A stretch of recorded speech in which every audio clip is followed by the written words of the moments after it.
Kita sa video ang itim na hose na ito mula sa oil tanker papunta sa bakod ng isang bahay. May malaki palang imbakan ng langis o fuel storage tank sa bakuran na ayon sa mga otoridad umorder daw ng 10,000 litro ng diesel. Naalarma tuloy ang mga kapitbahay nito sa Barangay Sacred Heart sa Quezon City. Nag-aamoy kami dito ng gasolina. Hindi ko alam kung crudo or gasoline, pero ang dinig ko lang diesel. Sobrang takot kasi kahit yosi lang ang ibato mo doon, di ba sasabog yan? Kasi nakalagay doon sa tanker, di ba, 50 feet, ganon, di ba nakalagay yon? Yes, na walang smoke. Dumating ang mga pulis at bumbero kaya tumigil sa pagsali ng umunoy diesel ang oil tanker. Kahapon, sumama ang GMA News kay Energy Undersecretary Wimpy Fuentabella nang katukin ng bahay na may imbakan ng langis pero wala kaming nadatnang tao rito. Wala talaga. Dapat pumupunta yung petroleum product sa dapat puntahan. Hindi sa kabahayan na may malaking storage na nagkakaroon tayo ng tinatawag na temporary shortage dahil merong mga nag-hoarding. Ang paglalagay po ng napakaraming litro ng diesel o petroleum product sa isang residential area ay hindi po safe. Wala po siyang permit. Sabi ni Fuentabella, posibleng maituring na itong hoarding at masampahan ng kriminal na reklamo ang may-ari ng compound. Nakausap ng QCPD ang nagpakilalang kinatawan ng kumpanya na may-ari ng imbakan ng langis at inaming walang permit ang mga ito.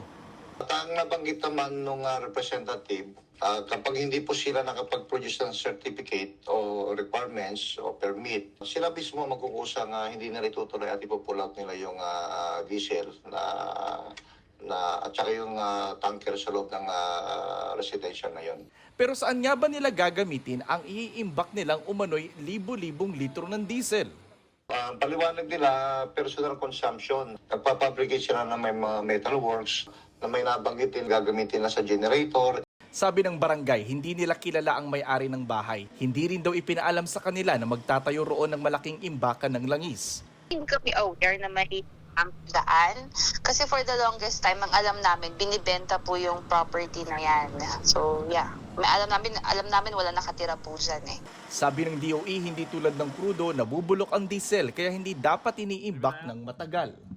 Kung marami po pong nagpaplano na magtatago sila ng gasolina, ng diesel, nabubulok po kasi yan.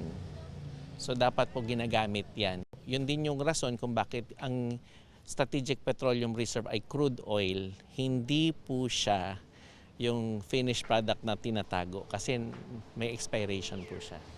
Case build-up na ang gagawin ngayon ng DOE at QCPD laban sa may-ari ng bahay at sa supplier nila ng langis. Ngayong araw, magsusumite ang mga residente ng petition letter sa Quezon City LGU para humingi ng tulong. Nauna nang sinabi ng Department of Energy na ang pagbili ng petrolyo at paglalagay sa fuel-grade drums ay pwede kung para ito sa mga consumer na kailangan ito sa operasyon, tulad ng fishing vessels at marine equipment operators, mga ospital at ibang pasilidad na gumagamit ng generator sets, telecommunication facilities, at mga negosyong mayroong lehitimong operational requirement.